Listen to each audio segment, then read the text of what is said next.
విజయవాడలో మనం ఏర్పాటు చేసుకున్న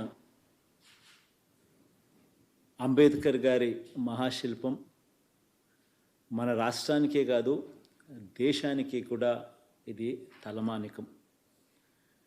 ఇది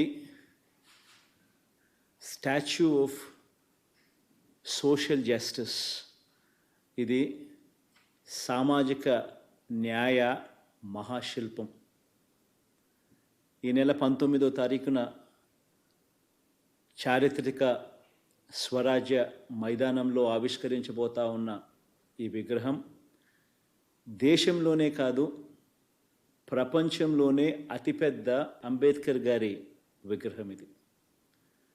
ఇది 81 అడుగుల వేదిక మీద ఏర్పాటు చేసిన 125 అడుగుల మహాశిల్పం. అంటే మొత్తం మీద 206 అడుగుల ఎత్తైన విగ్రహం ఇది. ఆ మహానుభావుడి ఆకాశమంతటి వ్యక్తిత్వం ఈ దేశ సామాజిక, ఆర్థిక, రాజకీయ, మహిళా చరిత్రలన్నీ కూడా మార్చేలా దాదాపు 100 సంవత్సరాల క్రితమే ఆయన వ్యక్తం చేసిన భావాలు కలకాలం కూడా మన దేశాన్ని ప్రభావితం చేస్తూనే ఖచ్చితంగా ఉంటాయి.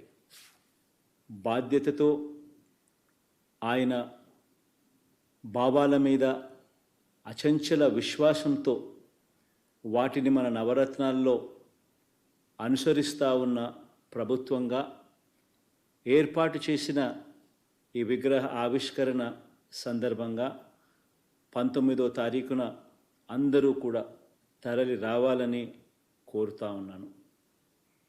ఆయన అణగారిన వర్గాలకు చదువులు దగ్గరగా తీసుకువచ్చిన మహనీయుడు.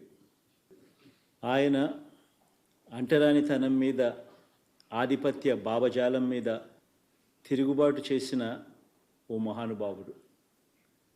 ఆయన సమసమాజ భావాలను నిలువెత్తు రూపంలో చూపించిన ఒక గొప్ప వ్యక్తి.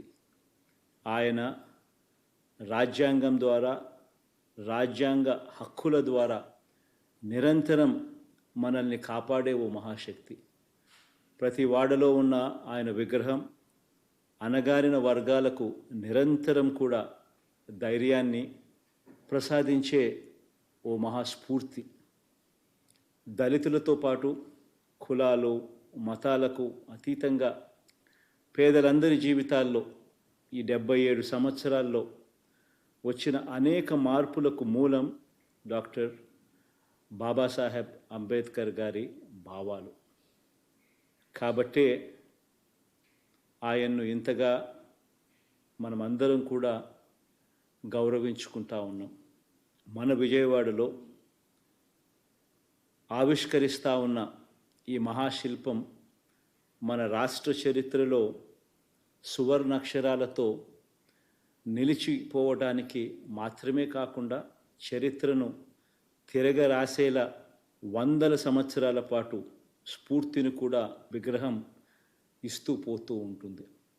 ఇది మన సమాజ గతిని సమతా భావాల వైపు మరల్చడానికి, సంఘ సంస్కరణకు, పెత్తందారి భావాల మీద తిరుగుబాటుకు, రాజ్యాధికారంలో పేదల స్థానాన్ని సుస్థిరం చేసేందుకు నిరంతరం స్ఫూర్తి ఇస్తుందని విశ్వసిస్తున్నాను.